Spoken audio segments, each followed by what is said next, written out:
السلام علیکم ورحمۃ اللہ وبرکاتہ، نحمده ونصلی علی رسولہ الکریم، اما بعد فاعوذ باللہ من الشیطان الرجیم، بسم اللہ الرحمن الرحیم، رب اشرح لی صدری ویسر لی امری واحلل عقدۃ من لسانی یفقہوا قولی۔ آج ہم اپنے پروگرام قریب مجیب کے سلسلے میں بخشش کی دعاؤں کا پارٹ 2 کریں گے۔ الحمد للہ الذی خلق السماوات والارض وجعل الظلمات والنور، لہ الحمد کلہ اولہ وآخرہ ظاہرہ وباطنہ، لا الہ الا اللہ الہ الاولین والآخرین، لا الہ الا هو الرحمن الرحیم۔ سب تعریف اللہ کے لیے ہے جس نے آسمانوں اور زمین کو پیدا کیا اور اندھیروں اور روشنی کو بنایا۔ اسی کے لیے سب تعریف ہے، پہلی اور آخری، ظاہری اور باطنی۔ اللہ کے سوا کوئی معبود برحق نہیں ہے، وہ پہلوں اور پچھلوں کا معبود ہے۔ اللہ کے سوا کوئی معبود برحق نہیں، وہ نہایت مہربان، بہت رحم کرنے والا ہے۔ اللہم صلی علی محمد وعلی آل محمد کما صلیت علی ابراہیم وعلی آل ابراہیم انک حمید مجید۔ اللہم بارک علی محمد وعلی آل محمد کما بارکت علی ابراہیم وعلی آل ابراہیم انک حمید مجید۔ گناہوں کی بخشش کے سلسلے میں ایک دعا سورۃ الاعراف میں آتی ہے، وہ دعا جو سب سے پہلے مانگی گئی حضرت آدم اور حوا علیہ السلام نے۔ قالا ربنا ظلمنا انفسنا وإن لم تغفر لنا وترحمنا لنكونن من الخاسرین۔ ان دونوں نے کہا، اے ہمارے رب، ہم نے اپنی جانوں پر ظلم کیا، اور اگر تو نے ہمیں نہ بخشا اور ہم پر رحم نہ کیا تو یقیناً ہم ضرور خسارہ پانے والوں میں سے ہو جائیں گے۔ یہ دعا ہمارے والدین آدم اور حوا علیہم السلام نے مانگی جب انہوں نے بھول کر جنت کے اس درخت میں سے کھا لیا جس سے اللہ تعالیٰ نے ان کو منع کیا تھا۔ تو آدم اور حوا علیہم السلام دونوں نے کہا، اے ہمارے رب، ہم نے آپ کی نافرمانی کر کے اس درخت کا پھل کھا کر دراصل اپنی جان پہ ظلم کیا ہے، اور اگر تو نے ہمیں معاف نہ کیا، ہم پہ رحم نہ کیا تو ہم ان لوگوں میں سے ہو جائیں گے جنہوں نے دنیا اور آخرت دونوں میں اپنا حصہ کھو دیا۔ لَنَكُونَنَّ مِنَ الْخَاسِرِينَ۔ یہ وہی کلمات ہیں جو آدم علیہ السلام نے اپنے رب سے سیکھے، اور پھر ان کے ساتھ ان دونوں نے دعا کی تو اللہ سبحانہ تعالیٰ نے دعا قبول کر لی۔ فَتَلَقَّى آدَمُ مِن رَبِّهِ كَلِمَاتٍ فَتَابَ عَلَيْهِ إِنَّهُ هُوَ التَّوَّابُ الرَّحِيمُ۔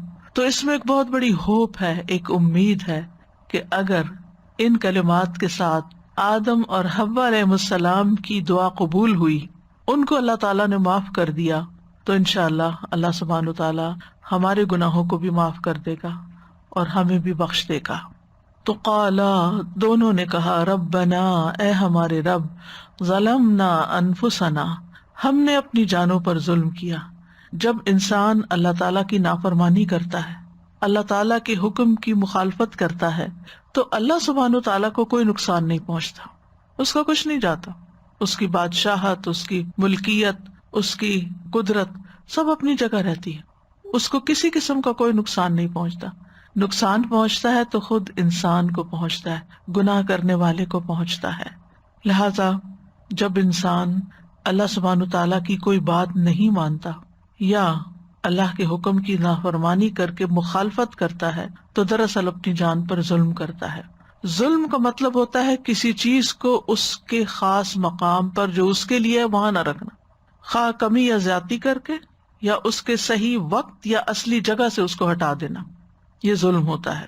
تو ایک ظلم انسان اللہ تعالیٰ کے ساتھ کرتا ہے جس کو شرک کہا جاتا ہے، کہ عبودیت یا عبادت کا حق صرف اللہ کا ہے، جب وہ اللہ سے لے کر کسی اور کو دے دیتا ہے، کسی اور کی عبادت میں لگ جاتا ہے، کسی اور کی پوجا پاٹ میں لگ جاتا ہے، تو اللہ کا حق مارتا ہے، یہ بھی ظلم ہے۔ دوسری قسم کا ظلم وہ ہے جو انسان دوسرے انسان پہ کرتا ہے جب اس کو اس کا حق نہیں دیتا۔ پھر اسی طرح تیسری قسم کا ظلم وہ ہے جو انسان خود اپنی ہی جان پہ کرتا ہے، جیسے قرآن مجید میں آتا ہے فَمِنْهُمْ ظَالِمٌ لِنَفْسِهِ، تو ان میں سے کچھ وہ ہیں جو اپنے آپ پر ظلم کرتے ہیں۔ تو انسان جب بھی گناہ کرتا ہے، چاہے وہ اللہ کے حقوق میں سے کسی حق کو نہ دینا ہو، اور سب سے بڑا حق تو اس کو اپنا معبود ماننا ہے، صرف اسی کی عبادت کرنا ہے، یا بندوں کا حق جب نہیں دیتا، یا پھر اپنی خواہشات کے پیچھے چلتا ہے اور کوئی غلط کام کر بیٹھتا ہے، تو یہ ساری ہی ظلم کی قسمیں ہیں، اور اس میں انسان پر لازم ہو جاتا ہے کہ انسان غلطی کے بارے میں سوچے، اس کا اعتراف کرے، اس کو مان لے، اور پھر اللہ تعالیٰ سے بخشش کی دعا کرے۔ اسی طرح ہم دیکھتے ہیں کہ اللہ تعالیٰ نے کچھ حدود قائم کی ہیں، تلک حدود اللہ قرآن میں آتا ہے، یہ اللہ کی حد ہے، فلا تعتدوها، ان کو کراس نہیں کرو، ان سے آگے نہیں بڑھو۔ تو کسی بھی حد سے تجاوز کرنا یہ بھی ظلم کہلاتا ہے۔ اسی طرح کبیرہ گناہ ہو یا صغیرہ، سب ظلم میں شامل ہوتے ہیں، اور جب انسان ظلم کر بیٹھتا ہے، یعنی دوسرے لفظوں میں گناہ کر بیٹھتا ہے، تو پھر اس کے نقصانات کا سلسلہ شروع ہو جاتا ہے۔ قرآن مجید میں اللہ تعالیٰ فرماتے ہیں واللہ لا یہدی القوم الظالمین، اللہ ظالم لوگوں کو ہدایت نہیں دیتا، یعنی وہ اللہ کی ہدایت سے محروم ہو جاتے ہیں، وہ اللہ کی محبت سے محروم ہو جاتے ہیں۔ واللہ لا یحب الظالمین، وہ کامیابی سے محروم ہو جاتے ہیں۔ انہ لا یفلح الظالمون، یقیناً ظالم فلاح نہیں پا سکتے۔ ظالموں سے اللہ کا کوئی وعدہ نہیں کہ وہ انہیں بخشے گا یا نہیں۔ لا ینال عہد الظالمین۔ تو ظلم جو ہے، یا دوسرے لفظوں میں گناہ جو ہے، یہ دراصل انسان کو خود ہی نقصان دیتا ہے۔ اس لیے جتنا جلد ہو انسان اپنے آپ کو اللہ سے توبہ کر کے اصلاح کی طرف لے جائے۔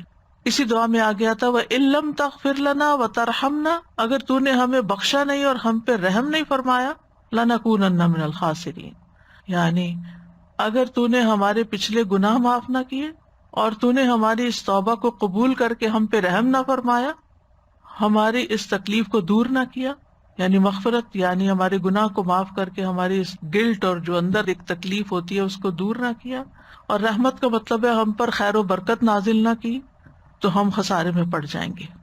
یہاں آپ دیکھیں مغفرت پہلے اور رحمت بعد میں۔ رحمت اس پہ آتی ہے جس کی بخشش ہو جائے۔ تو خاسرین وہ ہوتے ہیں جو دنیا میں بھی طرح طرح کے نقصان اٹھاتے ہیں اور آخرت میں بھی۔ لیکن اللہ تعالیٰ نے جب آدم علیہ السلام کی توبہ قبول کر لی تو اللہ تعالیٰ نے ان کو پھر چن لیا، ثم اجتباہ ربہ فتاب علیہ وہدی، پھر اس کے رب نے اسے چن لیا، اس پر مہربان ہوا اور اس کی رہنمائی کی۔ تو اس سے یہ پتہ چلتا ہے کہ گناہ اندھیرے ہیں، ظلم اندھیرا ہے، اور اس اندھیرے میں انسان کو پھر سیدھی راہ نہیں ملتی، انسان کو یہ پتہ نہیں چلتا کہ اس کو کس طرف جانا چاہیے، کیونکہ وہ گناہ کی آندھیوں میں گم ہو جاتا ہے۔ تو اس لیے پھر انسان ایسے کام نہیں کر پاتا کہ جو اس کی کامیابی کا ذریعہ بنے۔ تو اس آیت سے یہ پتہ چلتا ہے کہ گناہ کا اعتراف اور استغفار کرنا توبہ کی شرائط میں شامل ہے، یعنی پہلے آپ اقرار کریں کہ ہاں آپ نے غلطی کی ہے۔ پھر یہ کہ گناہوں کی نحوست بھی ہوتی ہے۔ گناہ ہی ابلیس کو اللہ کی رحمت سے دور کرنے کا سبب بنا اور آدم علیہ السلام کو جنت سے نکالنے کا سبب بنا۔ عام طور پر گناہوں کی تقسیم کی جاتی کبیرہ اور صغیرہ، لیکن ہیں دونوں ہی اللہ کی نافرمانی کے کام، کوئی چھوٹا ہے کوئی بڑا ہے۔ چھوٹے گناہ بھی قابل مواخذہ ہوتے ہیں، اور چھوٹے گناہ مل کے جمع ہو کے بہت بڑے بھی بن جاتے ہیں۔ پھر اس آیت سے یہ بھی پتہ چلتا ہے کہ اللہ سچے لوگوں کی توبہ قبول کرتا ہے، جو توبہ کرنے میں جلدی کرتے ہیں اور اپنی غلطی کا اعتراف کر لیتے ہیں۔ جیسے ہم دیکھتے ہیں یونس علیہ السلام جب مچھلی کے پیٹ میں گئے تو انہوں نے یہ نہیں کہا کہ میں تو ایک نبی تھا اور میں تو اتنے نیک کام کر رہا تھا، پھر میرے ساتھ یہ کیوں ہو گیا۔ عام طور پر اگر ہم میں سے کسی پر کوئی مشکل آئے تو ہم اپنی صرف نیکیاں یاد کرتے ہیں کہ میں تو اتنی نمازیں بھی پڑھتا تھا، نفل بھی پڑھتا تھا، صدقہ خیرات بھی کرتا تھا، یہ بھی، پھر میرے ساتھ ایسا کیوں ہوا، اور ہم اپنی غلطیاں بھول جاتے ہیں۔ جبکہ اللہ کے نبی یونس علیہ السلام کا اسوہ حسنہ ہمیں کیا بتاتا ہے کہ وہاں پہنچ کر انہوں نے اپنی سابقہ نیکیوں کو یاد نہیں کیا بلکہ اپنی غلطی کا اعتراف کیا کہ غلطی تو میری اپنی ہے، جس کی وجہ سے میں یہاں پہنچا ہوں، جس کی وجہ سے میرے ساتھ یہ ہوا ہے۔ اور یہ بھی اللہ تعالیٰ کی بہت بڑی رحمت ہوتی ہے کہ کسی انسان کو یہ توفیق مل جائے مصیبت آنے کے بعد کہ وہ اپنی غلطیوں، اپنے گناہوں کو یاد کر لے اور پھر ان پر توبہ کرے۔ اور ان پہ معافی مانگے. اور بعض اوقات تو امتحان بھی اللہ کی محبت کا نتیجہ ہوتا ہے. یعنی اللہ سبحانہ وتعالیٰ بندے کو طرح طرح سے ہدایت دیتا ہے کہ وہ سیدھے راستے پہ آئے، لیکن وہ آ کے دیتا نہیں. پھر اللہ تعالیٰ اس کو کسی نہ کسی طرح آزماتا ہے کہ شاید اب یہ پلٹ ہے، شاید اب یہ میری طرف رجوع کر لے. ایک مشکل میں نہیں کرتا، دوسری ڈال دیتا ہے، دوسری سے نکلتے تیسری میں ڈال دیتا ہے تاکہ یہ اللہ کی طرف پلٹے. تو کچھ لوگ تو سنبھل جاتے ہیں، پلٹ آتے ہیں، اور کچھ لوگ اور زیادہ بگڑ جاتے ہیں. ہم نے کیا ہی کیا ہے، دوسروں کو بلیم کرتے رہتے ہیں کہ ان کی وجہ سے یہ ہوا میرے ساتھ. میں تو لوگوں کو سمجھا رہا تھا، قوم ہی نہیں مان رہی تھی، اس لیے میں نکل آیا. وہ جسٹیفائی کرتے تو کر لیتے، لیکن اس کا فائدہ کیا ہوتا؟ وہ تو اللہ تعالیٰ کو قبول نہیں تھی، کیونکہ اللہ کا حکم نہیں آیا تھا کہ آپ اس بستی کو چھوڑیں. لہٰذا انہوں نے کیا کیا؟ لا الہ الا انت سبحانک، اللہ تو پاک ہے، تیری کوئی غلطی نہیں، تو ہر عیب سے پاک ہے. غلطی تو میری تھی، انی کنت من الظالمین، میں نے غلط کیا تھا، تو مجھے معاف کر دے. تو اللہ سبحانہ تعالیٰ نے ان کی دعا قبول کر لی. اس آیت سے بھی یہ بات پتہ چلتی ہے کہ آدم اور حوا نے بھی اعتراف کیا، اور اس آیت سے بھی یہ بات پتہ چلتی ہے. اور اسی طرح اور پیغمبروں کی دعاؤں میں بھی آتا ہے. تو اللہ کے نیک بندے وہ ہوتے ہیں جو اپنی نیکیوں سے زیادہ اپنے گناہوں کی طرف نظر رکھتے ہیں، اور نیکیوں کا پرچار کرنے کی بجائے اور ان کے اوپر تکبر کرنے کی بجائے وہ اپنے گناہوں کے بارے میں سوچ کے پشیمان ہوتے ہیں اور اللہ سبحانہ تعالیٰ کی طرف رجوع کرتے ہیں. اور توبہ اور استغفار کرنا بذات خود ایک بہت بڑی نیکی ہے، اور کسی کو اس کی توفیق ہو جانا اللہ تعالیٰ کی بہت بڑی رحمت ہے کہ کوئی ریئلائز کر لے اور اس کو توفیق مل جائے اور پھر وہ اللہ کا بن جائے. آپ دیکھیں کہ ابلیس نے اللہ کی نافرمانی جان بوجھ کے کی، لیکن جب اس سے باز پرس ہوئی کہ تم نے ایسا کیوں کیا، تو اس نے اعتراف کی بجائے تکبر کیا اور اکڑ بیٹھا. آدم علیہ السلام سے بھول ہوئی تھی، جان کے نہیں انہوں نے کیا، بھول گئے تھے. لیکن جب انہیں پتا چلا کہ اللہ تعالیٰ ناراض ہے تو انہوں نے اپنی غلطی کا اعتراف کر لیا. ابلیس نے اپنی غلطی اور اپنی گمراہی اور نافرمانی کی ذمہ داری اللہ پہ ڈال دی. آدم علیہ السلام نے وہ ذمہ داری قبول کر لی کہ I was wrong. نتیجہ کیا نکلا؟ ابلیس ہمیشہ کے لیے ملعون قرار پایا، جبکہ آدم علیہ السلام چن لیے گئے، بارگاہ الہی میں مقرب ہو گئے، نبوت عطا ہوئی. تو ابلیس کو اس کی خود پسندی نے تباہ کیا، اور آدم علیہ السلام کو ان کے اعتراف گناہ نے کامیاب کر دیا، کیونکہ اس نے کہا تھا نا انا خیر منہ، اور انہوں نے کہا تھا کہ ربنا ظلمنا انفسنا. تو ہم میں سے ہر وہ شخص جو توبہ کر کے اپنے گناہوں کا اعتراف کرتا ہے وہ دراصل آدم علیہ السلام کی مشابہت اختیار کرتا ہے، اور جو اپنے گناہ پہ اڑا رہتا ہے اور تقدیر کا بہانہ بنا لیتا ہے تو وہ ابلیس کی مشابہت اختیار کرتا ہے. تو آدم علیہ السلام کو ان کی کسی فضیلت نے فائدہ نہیں دیا تھا کہ اللہ نے ان کو اپنے ہاتھ سے بنایا. ہم تو کہتے ہیں ہم تو سید ہیں اور ہم تو بڑے چنے ہوئے لوگ ہیں، تو بڑے نیک لوگ ہیں، ہمارا تو گھرانہ بڑا اونچا ہے، ہم تو کئی قسم کے اپنی خوبیاں یاد کر لیتے ہیں اور اس پہ اڑے رہتے ہیں کہ ہم سے کہاں غلطی ہو سکتی ہے، ہم تو اتنے پڑھے لکھے، ہم تو اتنا نیکیاں کا کام کرتے ہیں. لیکن آدم علیہ السلام نے ایسی کسی چیز کو اپنے لیے عذر نہیں بنایا کہ اللہ نے مجھے تو اپنے ہاتھ سے پیدا کیا تھا اور فرشتوں سے سجدہ کروایا تھا اور پھر جنت میں بسایا تھا. حالانکہ کتنی نعمتیں ان کو ملی تھی اور از یونیک، وہ خوبیاں کسی اور کو نہیں ملی. لیکن اس کے باوجود جب بھول ہوئی تو فوراً مان گئے. ان کے پاس علم بھی تھا، علم آدم الاسماء کلھا، یعنی یو نیم اٹ، کسی کا گھر جنت کے اندر ہو. دنیاوی اعتبار سے وہ سکسیسفل پیپل ہیں کہ جن کو بہت بڑے بڑے ایکڑز میں گھر مل جاتے ہیں اور بڑے بڑے مینشنز میں وہ رہتے ہیں، اور لوگ ان پہ رش کرتے ہیں کہ کتنے خوش قسمت ہیں یہ. اگر کوئی ڈگری ہو اور ایک نہیں کئی ڈگریاں ہو تو پھر تو بات ہی کیا ہے. یعنی مال بھی ہو، اوپر سے علم بھی ہو، اور پھر اوپر سے کسی بڑی شخصیت کے ساتھ رابطہ بھی ہو. وہاں تو اللہ سبحانہ تعالیٰ نے ان کو بنایا تھا. اور پھر یہ کہ سب لوگ ان کے مطیع بھی ہوں، انسان کیا فرشتے بھی آگے جھکے ہوئے ہوں. یعنی کتنی ساری چیزیں تھی تکبر کرنے کی. اگر وہ کرنا چاہتے تو ان ساری چیزوں کو کریڈٹ دے کے اپنے آپ کو بہت بڑی چیز سمجھتے اور اللہ کے آگے جھکنے کو اپنی انا کے خلاف سمجھتے. لیکن انہوں نے اس میں سے کسی چیز کو بھی نہیں سمجھا کہ اس کی وجہ سے میری کوئی بڑائی ہے، بلکہ کیا کہا، ربنا ظلمنا انفسنا وَإِن لَّمْ تَغْفِرْ لَنَا وَتَرْحَمْنَا لَنَكُونَنَّ مِنَ الْخَاسِرِينَ. اللہ اگر تو راضی نہیں نا تو یہ جنت اور یہ فرشتوں کا سجدہ اور یہ علم اور یہ سب کچھ میرے کام نہیں آنے والا، یہ فائدہ نہیں دے گا. یہی حال بندہ مومن کا دنیا میں ہوتا ہے. نہ وہ اپنے مال پہ فخر کرتا ہے، نہ وہ اپنی ڈگریوں پہ اور اپنے علم پہ فخر کرتا ہے، اور نہ ہی وہ اپنے کسی عہدے اور منصب پہ کہ میں اتنے لوگوں کو کنٹرول کرتا ہوں، اتنے لوگ میرے انڈر کام کرتے ہیں. یہ بھی لوگوں کے لیے ایک بڑی فخر کی بات ہوتی ہے نا.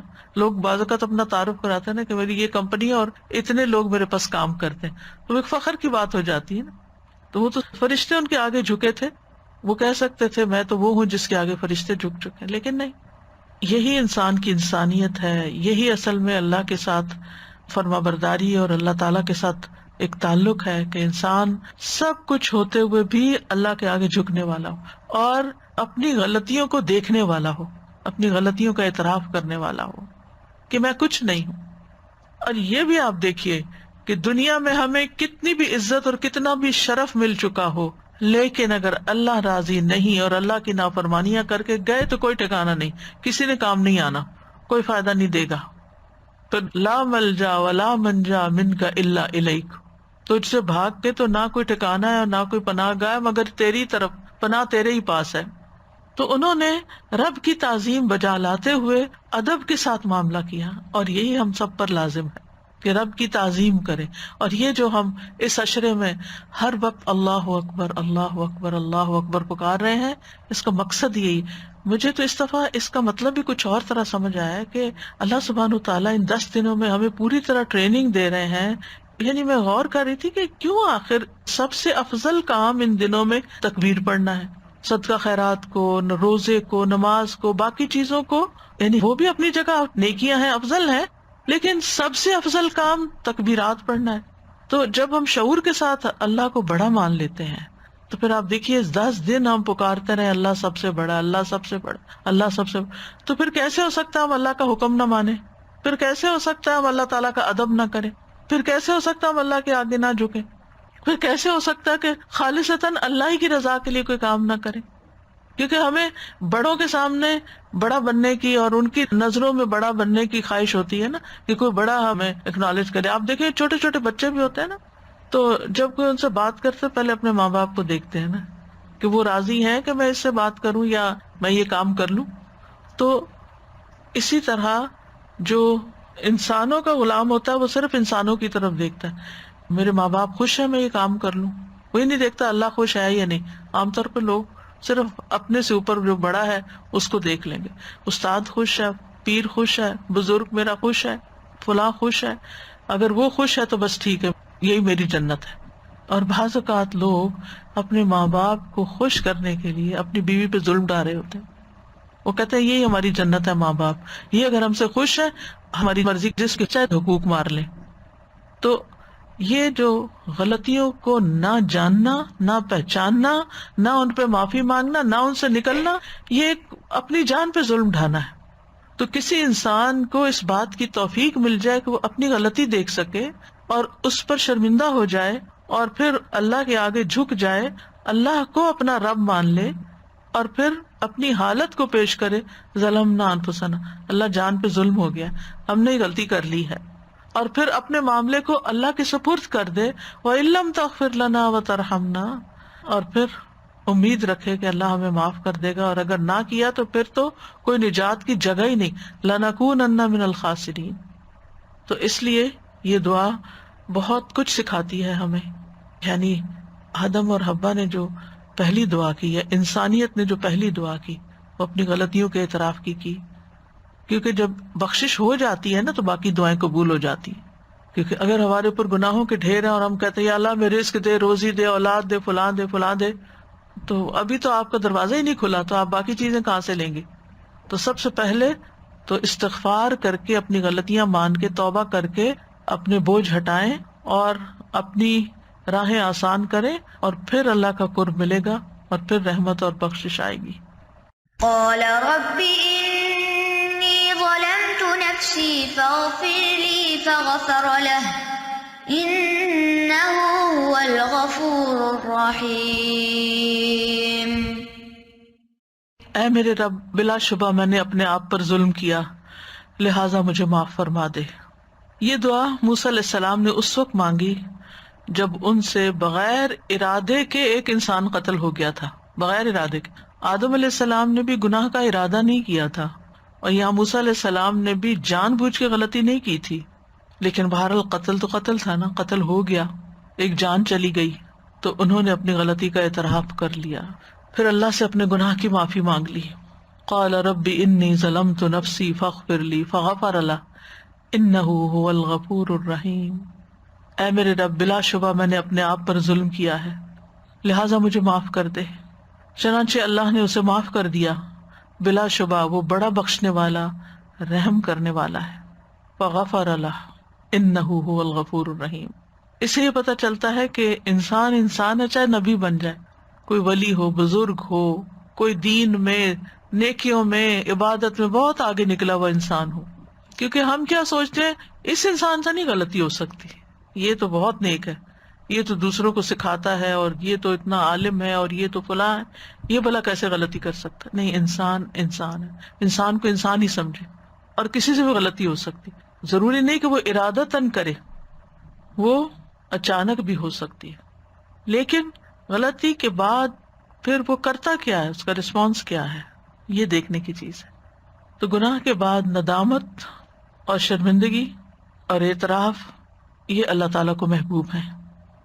اور یہ کیفیات اسی شخص میں آتی ہیں جو گناہ کے انجام سے ڈرتا ہے، کہ اگر میں نے توبہ نہ کی اور میں اس سے نہ نکلا تو پھر نتیجہ کیا نکلے گا، مجھے اس کے لیے تیار ہونا چاہیے. تو عقل مند انسان وہ ہوتا ہے جو کسی بھی گناہ کے نتیجے کو دیکھتا ہے، وہ گناہ کو نہیں دیکھتا بڑا ہے کہ چھوٹا. کیونکہ کچھ لوگ تو اسی چکر میں رہتے ہیں، یہ کبیرہ گناہ ہے یا صغیرہ گناہ ہے. تو بات کبیرہ صغیرہ کی نہیں ہے، بات ہے رول توڑنے کی. تو غلطی کے بعد، گناہ کے بعد ندامت کا اظہار کرنا چاہیے، اور اپنے گناہ کو بڑا خیال کر کے انجام سے ڈرنا چاہیے، اور اپنے ظلم کے ذکر کو وسیلہ بنانا چاہیے کہ رب میں نے واقعی ظلم کیا ہے اپنے آپ پر، تو آپ اس کو معاف کر دیں. تو معافی مانگنے سے پہلے ظلم کا اعتراف کرنا جو ہے، غلطی کو ماننے کی بات کرنا، اپنی زبان سے اقرار کرنا کہ اللہ میرے سے غلطی ہوئی ہے. اچھا، بعض لوگ صرف کہہ دیتے نا سوری، ٹھیک ہے سوری بھی خیر، لیکن اس کی سوری واقعی پھر سوری ہوتی ہے جو کہتے ہیں کہ آئی واز رانگ.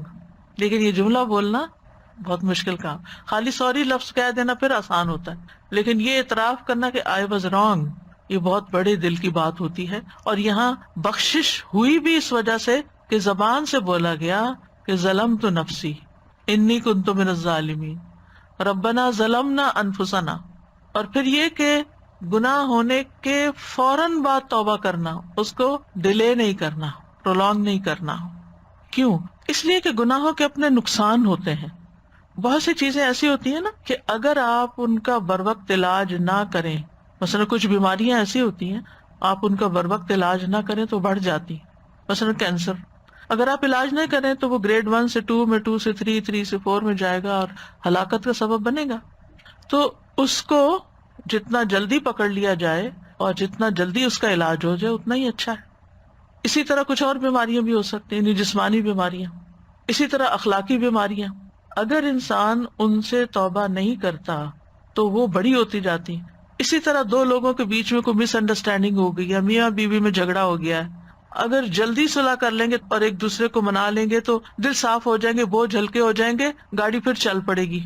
اور اگر نہیں، دونوں اگر اکڑ گئے، ضد میں آ گئے، مجھے تو معاف نہیں کرنا یا میری یہ شان کے خلاف، پھر تو وہ ٹوٹ ہی جاتا ہے نا رشتہ، پھر باقی تھوڑی رہتا ہے. نبھا وہی سکتے ہیں جو اپنی غلطیوں کا اعتراف کرتے، کیونکہ دونوں کے اندر غلطیاں ہو سکتی ہیں نا، ہم میں سے کوئی بھی فرشتہ نہیں ہوتا. لیکن اگر ایک بھی صرف سوری کرتا رہے اور دوسرا سوری نہ کرے، یا دوسرا کبھی بھی اپنی غلطی نہ مانے، پھر بھی مشکل ہو جاتی.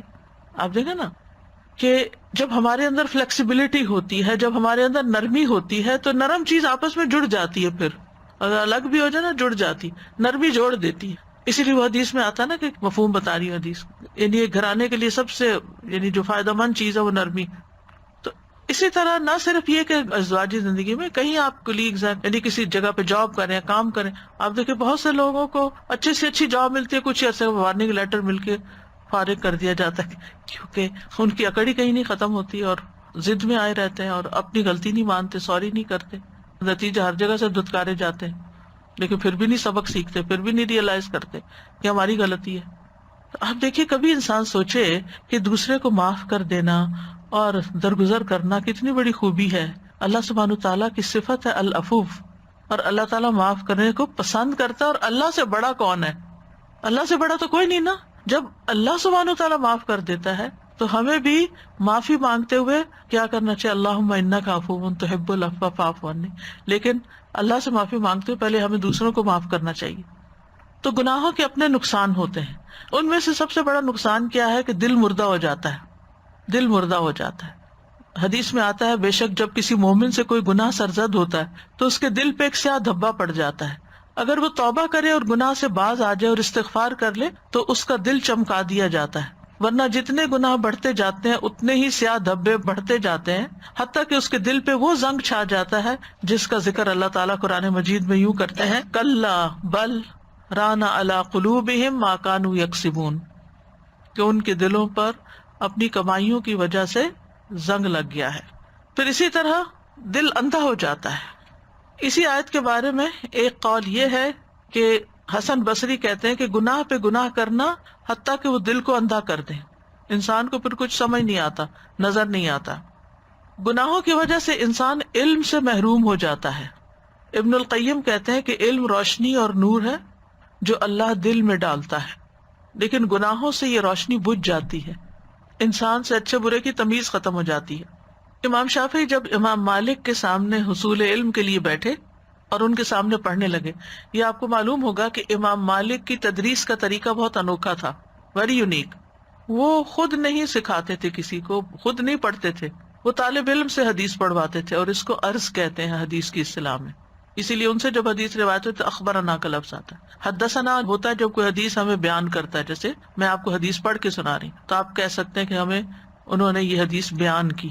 لیکن اگر میں بیان نہ کروں اور آپ مجھے حدیث سنائے اور میں کہوں آپ نے ٹھیک پڑھی ہے تو اس کو روایت کرتے ہوئے کہیں گے اخبرنا، ہمیں خبر دی. تو امام شافعی نے جب امام مالک کے سامنے احادیث پڑھی تو امام مالک کو ان کی ذہانت، فطانت، فہم و فراست بہت پسند آئی. کہنے لگے مجھے نظر آ رہا ہے کہ اللہ نے تمہارے دل پر نور ڈال دیا ہے، لہٰذا اس نور کو اپنے گناہوں سے مت بجھانا، یعنی کوئی ایسا کام نہ کرنا کہ تم سے یہ نعمت چھن جائے. پھر اسی طرح جب انسان گناہ کرتا ہے تو بندے اور رب کا تعلق کمزور ہو جاتا ہے، دل میں ایک وحشت پیدا ہو جاتی ہے، اور یہ ایسی وحشت ہوتی ہے کہ انسان کو دنیا بھر کی نعمتیں بھی مل جائیں تو دل کی وحشت نہیں جاتی، دل کے اندر سکون نہیں آتا. لیکن اس وحشت کو صرف وہی سمجھتا ہے جس کا دل بیدار ہوتا ہے، جس کا دل جاگ رہا ہوتا ہے. زندہ انسان کو ذرا سی بھی چوٹ لگے، کانٹا بھی چبھ جائے تو اس کو پتا چل جاتا ہے کہ یہ تو کچھ ہو گیا میرے ساتھ. تو وحشت کے گڑھے سے نکلنے کے لیے گناہوں کو چھوڑنا بہت ضروری ہے. پھر اسی طرح نیک لوگوں اور خیر کی مجالس سے دوری آنے لگتی ہے. جب انسان گناہوں کے کام کرنے لگتا ہے تو نیکی کی مجلسیں اچھی نہیں لگتی، پھر وہاں دل نہیں لگتا اس کا اور ان سے دور ہوتا چلا جاتا ہے، اور خیر اور بھلائی اور نیکی سے فائدہ نہیں اٹھا سکتا. رحمانی گروہ سے دور ہو جاتا ہے، شیطانی گروہ کے قریب ہو جاتا ہے. پھر اسی طرح گناہوں کی وجہ سے انسان کے معاملات بگڑ جاتے ہیں، کوئی چیز ٹھیک نہیں رہتی. ابن القیم کہتے ہیں گناہوں کا ایک اثر یہ بھی ہے کہ گناہ گار کے معاملات میں طرح طرح کی مشکلات اور دشواریاں پیدا ہو جاتی ہیں. جس کا وہ عزم اور ارادہ کرتا ہے اسے اس کا دروازہ بند نظر آتا ہے اور وہ اسے سخت دشوار پاتا ہے. یعنی جس کام میں بھی ہاتھ ڈالتا ہے رکاوٹیں ہی رکاوٹیں ہوتی ہیں.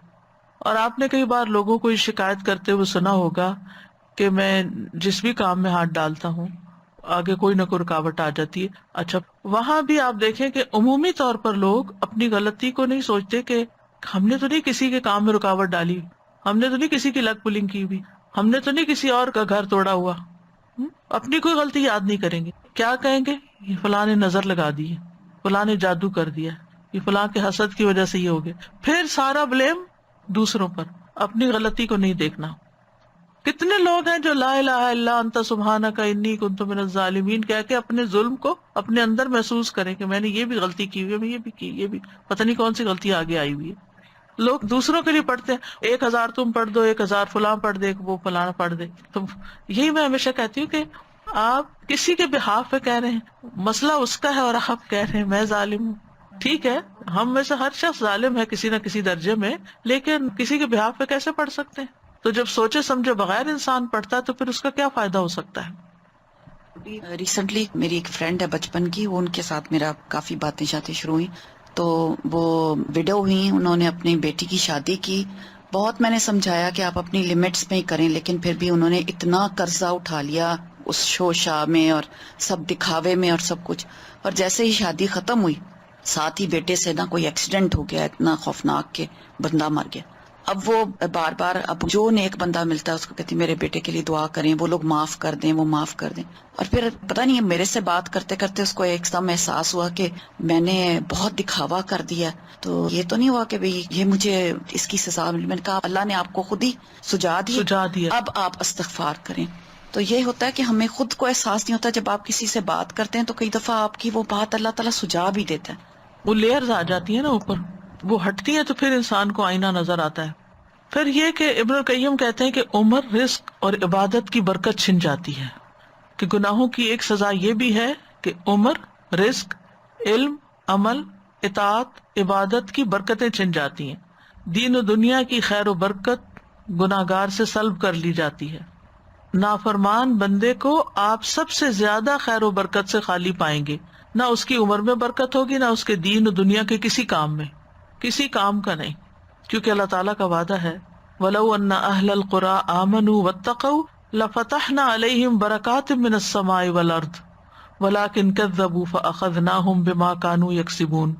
اور اگر ان بستیوں کے رہنے والے ایمان لاتے اور پرہیزگاری اختیار کرتے تو ہم ان پر آسمان و زمین کی برکتوں کے دروازے کھول دیتے، لیکن انہوں نے جھٹلایا تو ہم نے انہیں اس کی وجہ سے پکڑ لیا جو وہ کمائی کرتے تھے. اس سے یہ پتہ چلتا ہے کہ جب بہت سارے لوگ کسی بستی میں ایسے ہوں تو پھر ساری بستی کی شامت آ جاتی ہے. آپ دیکھیں کہ اس وقت کورونا کے بعد جو دنیا بھر کے حالات ہوئے ہیں، یعنی ہر سیکٹر متاثر ہو رہا ہے. سب ان مشکلات کی، اکنامک کرائسس کی، پتہ نہیں کون کون سی فلاسفیاں بیان کر کے کہاں کہاں کے ریزنز بتا رہے ہیں، لیکن کوئی یہ نہیں کہتا کہ ہماری بھی کوئی غلطیاں ہیں، یا ہم نے جو اسراف اتنا شروع کر دیا ہے، جو ریسورسز کو اتنا ضائع کرنا شروع کر دیا ہے، اور جو غلط جگہ پر سپینڈنگ شروع کر دی ہے جہاں نہیں کرنی چاہیے، اور اس کے علاوہ بھی اللہ کی نافرمانیوں کے بے شمار کام شروع کر دیے. ان میں سے کسی چیز کی اصلاح تو کریں. کہیں تو ہم اپنی غلطیوں کو دیکھیں کہ ہم نے کہاں غلطی کی ہے کہ جس کی وجہ سے یہ ساری صورت ہے. زمین بھی وہی، آسمان بھی وہی، پھر کیوں قلت ہو رہی ہے؟ کہیں تو غلطی ہے نا.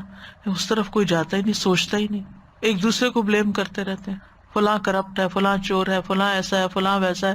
ہم اگر ساری زندگی یہی کرتے رہے کہ دوسروں کی غلطیوں کو ہی اچھالتے رہے اور اپنی کسی غلطی کو نہ دیکھا اور اپنی اصلاح نہ کی، تو کبھی بھی حالات نہیں بدل سکتے ہمارے ہاتھوں.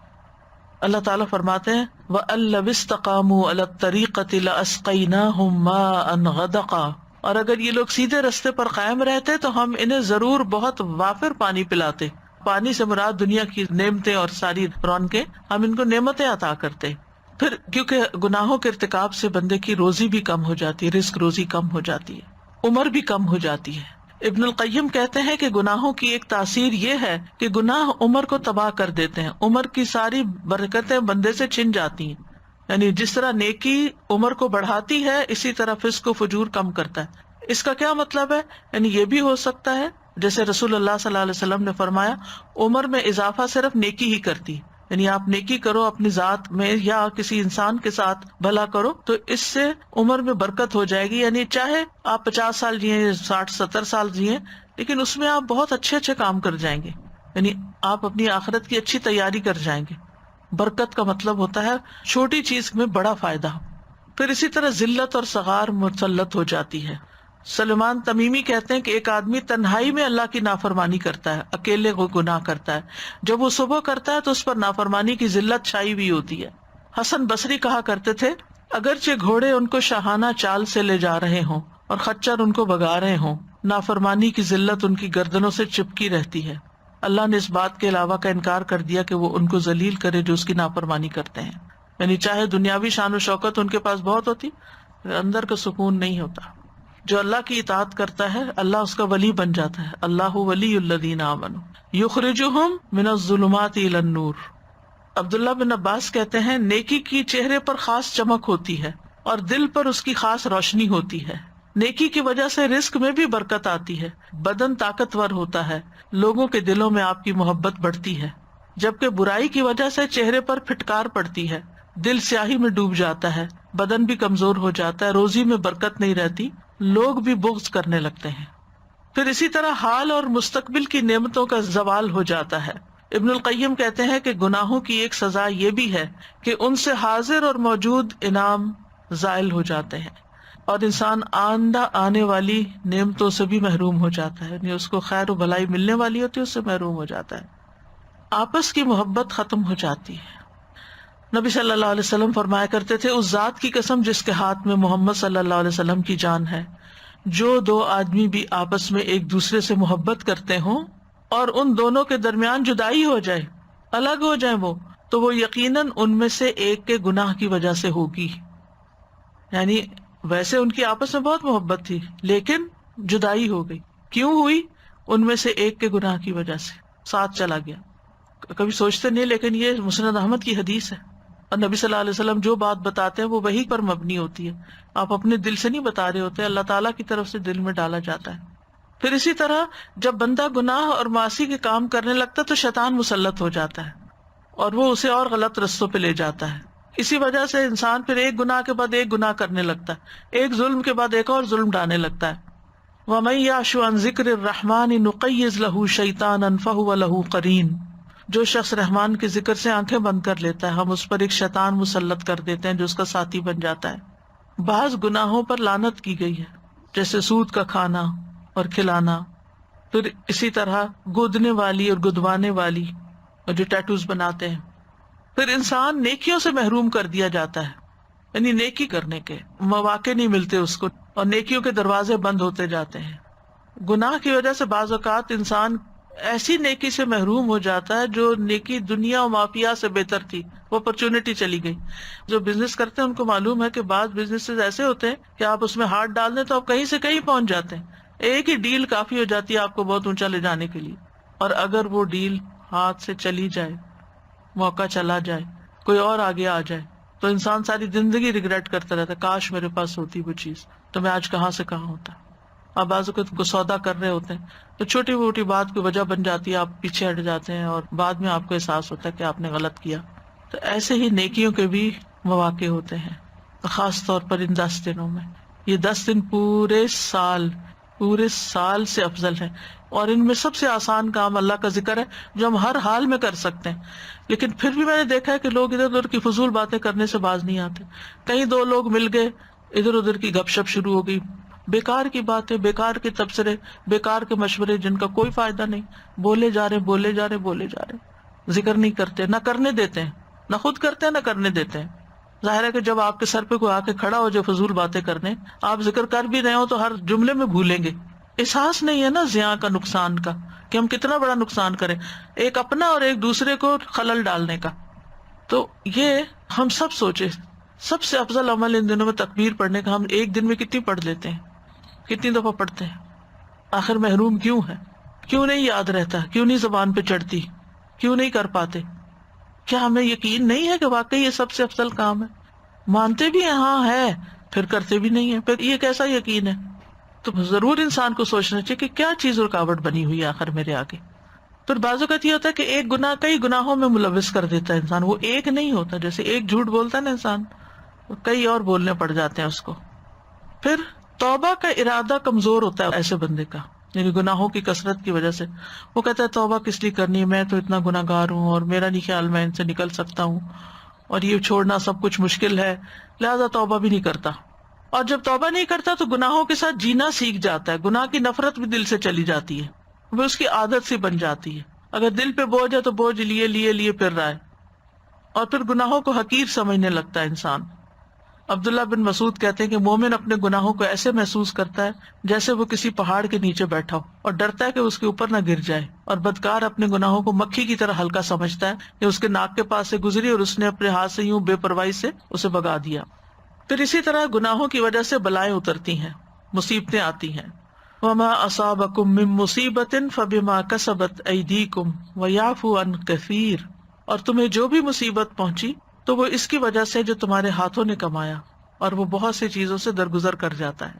حضرت عمر نے جب حضرت عباس سے بارش کی دعا کرنے کے لیے کہا تو انہوں نے کہا، اے اللہ، بے شک مصیبتیں گناہوں کی وجہ سے نازل ہوتی ہیں اور انہیں صرف توبہ ہی ہٹا سکتی ہے. بعض گناہوں کی سزا دنیا میں ہی مل جاتی ہے انسان کو، نبی صلی اللہ علیہ وسلم نے فرمایا کوئی گناہ اس لائق نہیں کہ اس کے کرنے والے کو دنیا میں جلدی سزا دے دی جائے اور اس کے ساتھ ساتھ آخرت میں بھی اس کی سزا جمع رکھے اللہ تعالیٰ، جیسا کہ ظلم و زیادتی اور قطع رحمی ہے، یعنی کسی پہ ظلم کرنا اور خون کے رشتوں کو کاٹنا، یہ ایسے گناہ ہیں کہ جن کی وجہ سے انسان پہ دنیا میں بھی مشکل آتی ہے، پھر جسمانی بیماریاں لگ جاتی ہیں۔ نبی صلی اللہ علیہ وسلم نے فرمایا جب بھی کسی رگ یا آنکھ کو نقصان پہنچتا ہے تو وہ کسی نہ کسی گناہ کی وجہ سے ہوتا ہے، لیکن جو تکالیف اللہ تعالیٰ ویسے ہی ٹالتا رہتا ہے وہ کہیں زیادہ ہوتی ہیں۔ نبی صلی اللہ علیہ وسلم نے فرمایا جب کسی قوم میں بدکاری عام ہو جاتی ہے، زنا، اور وہ اعلانیہ اس کا ارتکاب کرتے ہیں تو ان میں طاعون اور ایسی مختلف بیماریاں پھیل جاتی ہیں جو ان سے پہلوں میں نہیں ہوتی، یعنی وہ بیماری پہلے کبھی نہیں سنی ہوتی۔ پھر بر و بحر میں فساد پیدا ہو جاتا ہے، یعنی پوری دنیا میں پھیل جاتا ہے فساد۔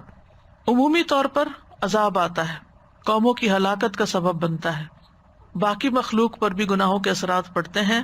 ابو ہریرہ کہتے ہیں ظالم کے ظلم کی وجہ سے چڑیاں اپنے گھونسلوں میں مر جاتی ہیں، ایک بارش نہیں ہوتی پھر ان کو فوڈ نہیں ملتی، ختم ہو جاتی ہیں۔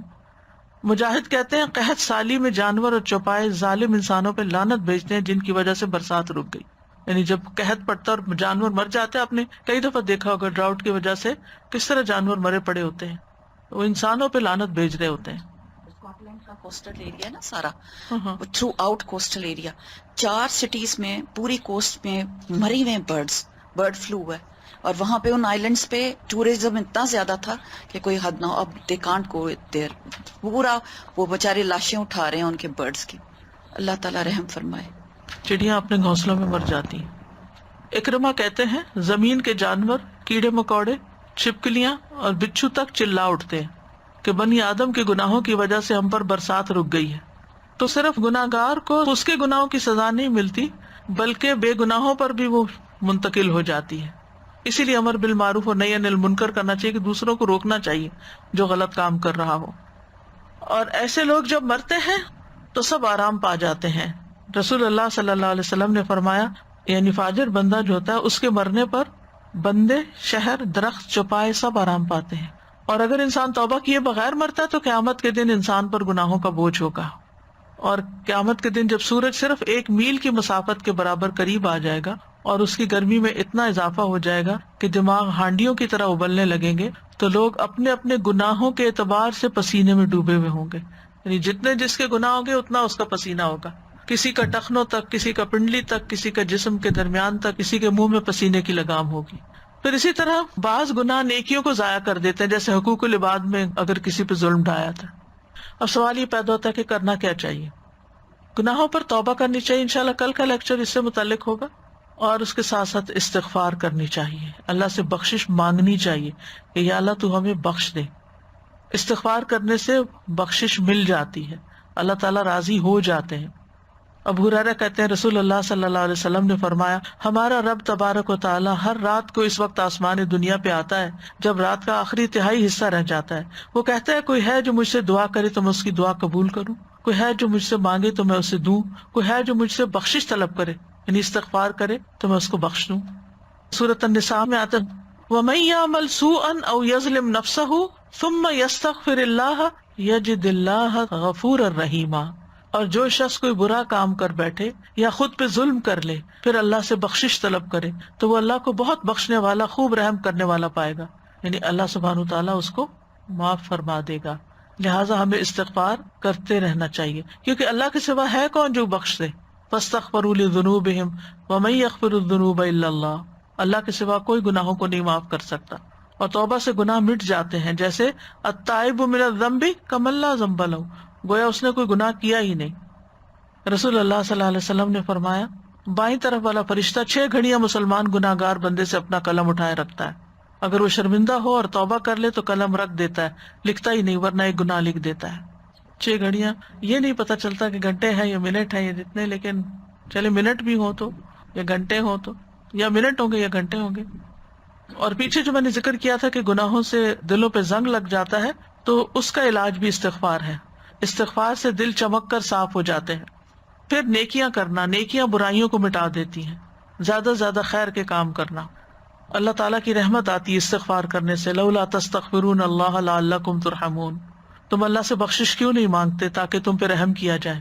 یعنی جب ہم چاہتے ہوں کسی بھی مشکل میں گرفتار ہوں کہ اللہ تعالیٰ ہم پہ رحم فرمائے تو استغفار کی کثرت کر دیں.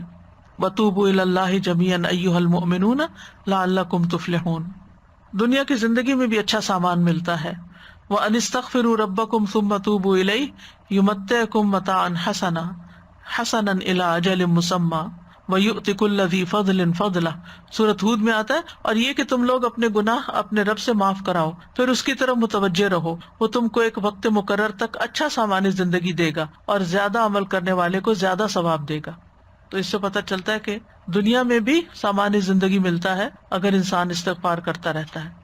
سورۃ نوح میں آتا ہے فَقُلْتُ اسْتَغْفِرُوا رَبَّكُمْ إِنَّهُ كَانَ غَفَّارًا يُرْسِلِ السَّمَاءَ عَلَيْكُمْ مِدْرَارًا وَيُمْدِدْكُمْ بِأَمْوَالٍ وَبَنِينَ وَيَجْعَلْ لَكُمْ جَنَّاتٍ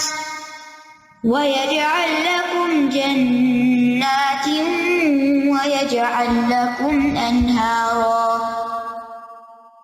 تو میں نے کہا اپنے رب سے معافی مانگ لو، یقیناً وہ ہمیشہ سے بہت معاف کرنے والا ہے، وہ تم پر بہت برستی ہوئی بارش اتارے گا اور مالوں اور بیٹوں کے ساتھ تمہاری مدد کرے گا اور تمہیں باغات عطا کرے گا اور تمہارے لیے نہریں جاری کر دے گا. یہ سارے استغفار کے فائدے ہیں. استغفار کرو گے تو معاف بھی کر دے گا، بارش بھیجے گا، مال اور بیٹے عطا کرے گا، باغات عطا کرے گا، نہریں جاری کر دے گا. یہی وہ چیزیں ہیں جن کی انسان خواہش کرتے ہیں، ان کی تمنا رکھتے ہیں. سورۃ ہود میں آتا ہے پیغمبر نے کہا وَيَا قَوْمِ اسْتَغْفِرُوا رَبَّكُمْ ثُمَّ تُوبُوا إِلَيْهِ. اور اے میری قوم اپنے رب سے استغفار کرو پھر توبہ کرو. يُرْسِلِ السَّمَاءَ عَلَيْكُمْ مِدْرَارًا. وہ تم پر خوب بارشیں برسائے گا.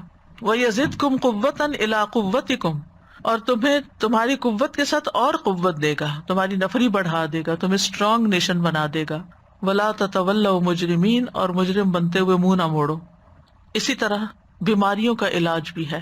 قتادہ کہتے ہیں یہ قرآن تمہیں تمہاری بیماری اور علاج بتاتا ہے. گناہ تمہاری بیماریاں اور استغفار ان کا علاج ہے. پھر سینے کی گھٹن اور تنگی دور ہوتی ہے، دل کو تندرستی اور سلامتی ملتی ہے. اگر دل سے سچا استغفار نکلتا رہے تو اللہ تعالیٰ دل کی تندرستی اور سلامتی لوٹا دیتا ہے، کیونکہ گناہ کی وجہ سے انسان کے اوپر بوجھ آ جاتا ہے، بے چینی آ جاتی ہے. پھر جب انسان استغفار کرتا ہے تو دوبارہ اس کا دل خوش ہو جاتا ہے. ابن تیمیہ کہتے ہیں استغفار انسان کو ناپسندیدہ کاموں سے ہٹا کر پسندیدہ افعال کی طرف لے جاتا ہے، ناقص عمل کی بجائے کامل عمل پر لگا دیتا ہے، ادنا مقام سے اٹھا کر اعلیٰ اور اکمل مقام تک پہنچا دیتا ہے. یہ استغفار کے فائدے ہیں. اللہ کا عذاب نہیں آتا. وما كان الله ليعذبهم وانت فيهم وما كان الله معذبهم وهم يستغفرون. کہ جب تک لوگ استغفار کرتے رہیں گے اللہ ان کو عذاب نہیں دے گا. نبی صلی اللہ علیہ وسلم نے فرمایا، مسند احمد کی روایت ہے کہ انسان جب تک اللہ عز و جل سے استغفار کرتا ہے اس وقت تک اللہ عز و جل کے عذاب سے محفوظ رہتا ہے. پھر اسی طرح نامہ اعمال جب انسان کو ملے گا تو وہ خوش ہو جائے گا. رسول اللہ صلی اللہ علیہ وسلم نے فرمایا جو یہ بات پسند کرتا ہے کہ اس کا نامہ اعمال اسے خوش کر دے تو وہ کثرت سے استغفار کیا کرے، یعنی اس نامہ اعمال میں خوب خوب استغفار بھر دے. نبی صلی اللہ علیہ وسلم نے یہ بھی فرمایا مبارک ہو اس کو جو اپنے نامہ اعمال میں کثرت سے استغفار پائے اور پھر اللہ کی طرف توبہ کرنا جنتوں میں داخل کرنے کا سبب ہے. اب کرنے کے کام کیا ہیں کہ ہم سب انسان ہیں، خطا کار ہیں، ہم سے غلطیاں ہوتی ہیں، ہم جانے انجانے غلطیاں کر جاتے ہیں، ہم غلطیاں کر کے بھول جاتے ہیں. بعض اوقات غلطی کر کے ہمیں احساس بھی نہیں ہوتا کہ ہم نے غلط کیا جب تک کوئی یاد نہ کرائے. تو ایسے میں انسان سب سے زیادہ استغفار کا محتاج ہے. انسان کو استغفار کرتے رہنا چاہیے. رسول اللہ صلی اللہ علیہ وسلم نے فرمایا میرے دل پر پردہ سا آ جاتا ہے، اسی وجہ سے میں ایک دن میں 100 بار اللہ سے استغفار کرتا ہوں. یہ اللہ کے رسول ہیں جو معصوم ہیں. ابن عمر کہتے ہیں آپ مجلس میں رب اغفر لی وتب علی انک انت التواب الرحیم 100 مرتبہ شمار کرتے تھے. پھر یہ ہے کہ انسان جب استغفار کرے تو پورے یقین کے ساتھ کرے کہ اللہ تعالیٰ معاف کرے گا. یہ نہیں سوچنا چاہیے پتہ نہیں مجھے تو معاف کرے گا یا نہیں کرے گا. نہیں، پورے یقین کے ساتھ پورے عزم سے دعا کرے اللہ تعالیٰ کے اوپر کوئی چیز بڑی نہیں کہ وہ عطا نہ کر سکے، وہ سب کچھ دے سکتا ہے، معافی بھی دے سکتا ہے۔ پھر یہ کہ جیسے ہی گناہ ہو جائے فوراً توبہ کی جائے اور سچی توبہ کی جائے، توبۃ نصوحا۔ اور سچی توبہ کا مطلب یہ کہ انسان پھر وہ گناہ دوبارہ نہ کرے، لیکن انسان ہونے کے ناطے اگر پھر ہو جائے تو پھر توبہ کرے، شرمندہ ہو کر واپس اللہ کی طرف آئے، دور نہ جائے، اپنے گناہوں پر نادم ہو۔ انسانوں کے حق میں گناہ کیا تو ان سے معافی مانگ لیں۔ گناہوں سے ڈرتے رہنا چاہیے، کسی بھی سٹیٹ پر آپ پہنچ جائیں نیکی کی، پھر بھی ڈریں۔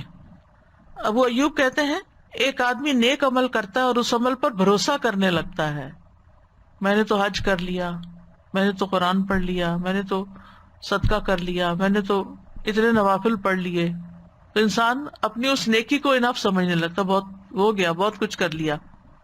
پھر چھوٹے چھوٹے گناہوں کا ارتکاب کرنے لگتا ہے، تو جب وہ قیامت کے دن اللہ سے ملاقات کرے گا تو اس کے گناہوں نے اس کو گھیر رکھا ہوگا، وہ چھوٹے چھوٹے چھوٹے چھوٹے چھوٹے چھوٹے وہ سارے اس کے ارد گرد ہوں گے۔